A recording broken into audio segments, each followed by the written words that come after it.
What's up, YouTube? It's your boy SSSooo back again for another video. And today I got a video uploaded by Cosmic Wonder. This one is called Major Guardian Volume 3 News, Villain, and Plot Reveal.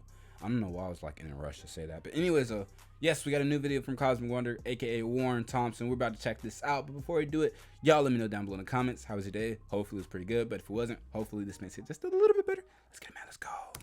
What's going on, everybody? It's Warren. Welcome back to the Cosmic Wonder, where we talk all things Marvel and MCU. And it's been a while since we've gotten some Guardians of the Galaxy Volume 3 news. But today we actually James Gunn's been occupied with the DCEU. Very exciting news about Guardians of the Galaxy Volume 3. News about the villain and some pretty big plot details, I think. Really? So we're going to talk about who the villain most likely is, and then I'm going to do a lot of connecting the dots and tell you what I think is actually going to be happening in Guardians of the Galaxy Volume 3.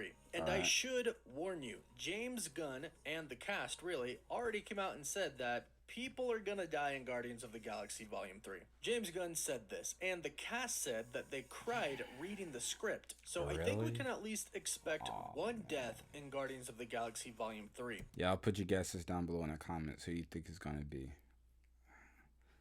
I don't know, Groot. So I don't think it's gonna be Groot because Groot makes a lot of money.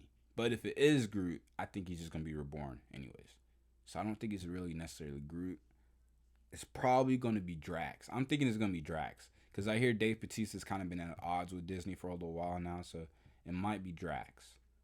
And then maybe Mantis. And then Peter. Oh, I don't want to see Peter Quill die. But it could be Peter as well. I think Rocket will survive. I think Rocket's fine. I think Quill maybe is fine, maybe Gamora's fine too, but I think it's between Peter, Groot. I mean Peter. I guess I don't know Peter, Groot, and then Drax. Maybe even more. And since this particular villain is most likely the villain probably of also 3, maybe Nebula it's too. Understandable because he is one of Marvel's most powerful and complex high evolutionary. Villains. So let's dive into it. But if you're new, be sure to subscribe and hit that notification bell so you don't miss out on any of the latest Marvel videos. So first things first, 2 things that you need to know about Guardians 3. 1, Adam Warlock is confirmed. Right. Guardians of the Galaxy 2 left us with that Adam post-credit scene. But since Guardians got pushed back and James Gunn was off of Guardians and then he was back on, people were wondering if he was actually coming. Well, yes, it is confirmed. He is going to be played by Will Poulter. And the second thing is that actor Chukwudi Iwuji is confirmed to be in the movie and is most likely the main villain. Guy from Peacemaker Stated that he's the villain, but everything he's a goddamn butterfly.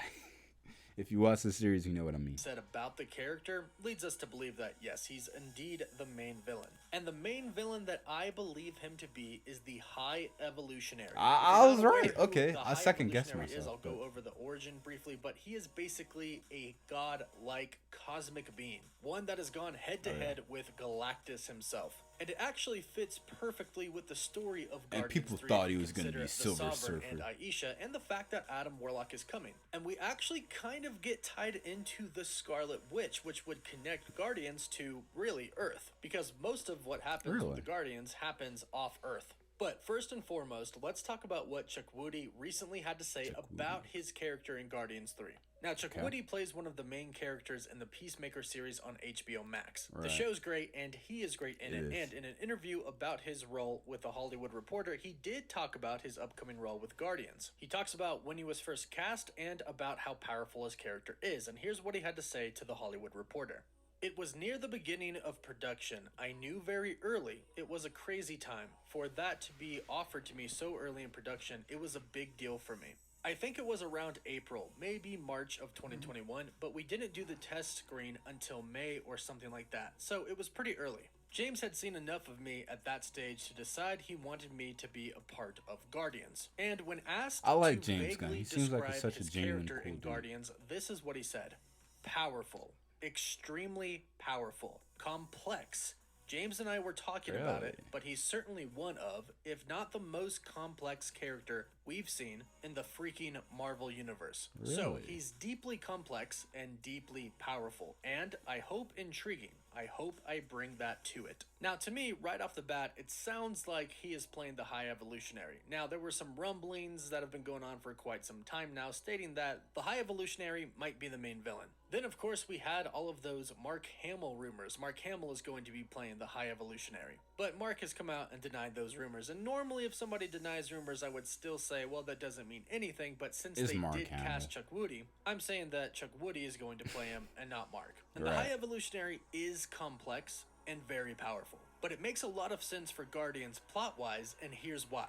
The High Evolutionary, once known as the man Herbert Edgar Wyndham, started off as a normal man, well, sort of, genetically at least, but he started off as a man that was very interested in the work of genetic biologist Nathaniel Essig. Chase First Banking. That's Sinister. What's his name? Who was known as the villain, Mr. Sinister. Yeah, Mr. Sinister. They were going to use him. With genetic they used manipulation. Him in, he would start Logan, by right? trying to evolve rats in his mother's basement. Then, at a genetics convention, he was given the papers for blueprints to cracking the genetic code, in which he successfully developed a serum that he called Isotope A. Now, from here, he managed to evolve his pet Dalmatian into a humanoid life form with the intelligence of a chimpanzee. Sadly, the dog would be shot by poachers, and here's where things get very, very interesting. He realized that his creations wouldn't have a place in the normal world. So, with the help of Jonathan Drew, the father of Jessica Drew, who is Spider-Woman in the comics, they moved to Wundagore Mountain. And as some of you may know, this is where the Scarlet Witch and Quicksilver were born. There they discovered a ton of uranium, which they used as funding. They built a citadel of science and got Moloid slaves. Now, eventually, they would find out that the uranium was poisonous. Jessica Drew got sick, and Jonathan left to avoid getting sick as well. But Wyndham stayed, and he made himself a suit of armor. This armor protected him from the poisoning, and from here he made genetic breakthroughs, evolving animals into half-animal, half-man type beings, calling them the New Men. He'd then begin to train these men in combat. Oh, he's probably the creator of Rocket. Early theory. He probably has to do with the creation of Rocket. And then also, wasn't it teased a while back that we're going to get like a backstory or explanation for Rocket's history? Maybe even Groot. Nah, probably, I don't know. Groot is actually an alien like race of or whatever they are, so never mind. But Rocket's the only like oddball out because he's a raccoon that's like, okay, I see what he's going.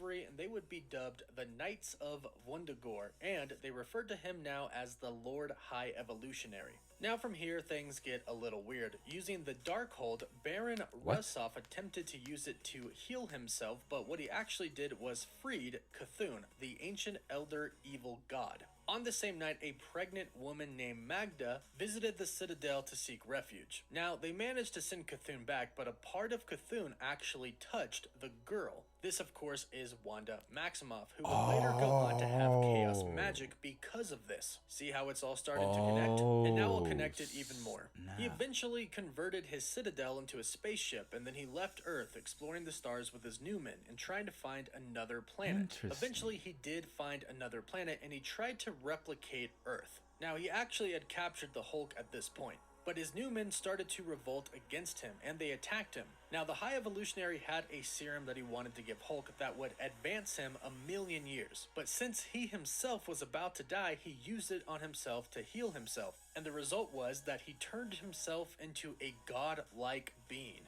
He was then kind of repulsed by himself, so he devolved the surviving Newman back to their original animal states, and then he willed his own existence to dissolve, and he became one with the cosmos. Now, eventually, he would take human form again to finish his creation, Counter-Earth. But unfortunately, one of Galactus's heralds found out about Counter-Earth, and Galactus decided that he wanted to devour that planet. Now, he went up against the High Evolutionary, and Galactus did beat the High Evolutionary. Now, luckily, somebody tricked him to go into a different planet. But check this out. The High Evolutionary actually adopts Adam Warlock, and he is the one that actually gives Adam Warlock the Soul Gem. And eventually, when the Beyonders attack Counter-Earth, they manipulated Adam Warlock into killing the High Evolutionary, but he was later revived by Moondragon and Adam Warlock's counterpart, Her. Now, Her is Aisha from Guardians of the Galaxy Volume 2, who we believe is making Adam Warlock. But perhaps the High Evolutionary is actually behind the Sovereign, because if you think about it, it makes perfect sense. They are a race of what they believe to be perfect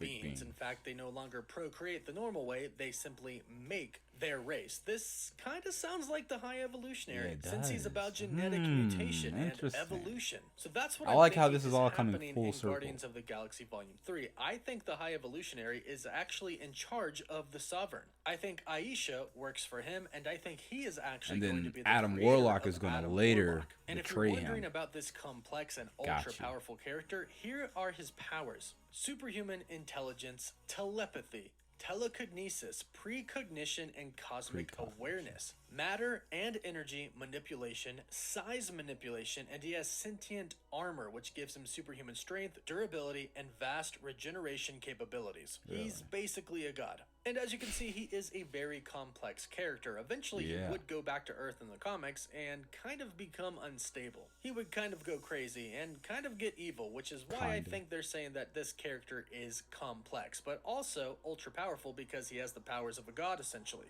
So I think that the Guardians of the Galaxy definitely are not done with the Sovereign, and I think the leader of the Sovereign is the High Evolutionary, who I believe will be played by Chukwudi Owuji. But let me know what you think about this. That's an interesting theory. I like how it all actually makes a lot of sense. The High Evolutionary, and let me know how excited you are I'd be about really Guardians of the interested Galaxy to see how they Volume go 3. about doing that. Don't forget to like the video, and for live updates, you can always follow me on Instagram and Twitter. And as always, thank you all so much for watching. Woof woof.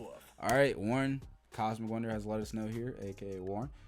Yeah, Major Guardians 3 Volume 3 news. A lot of news.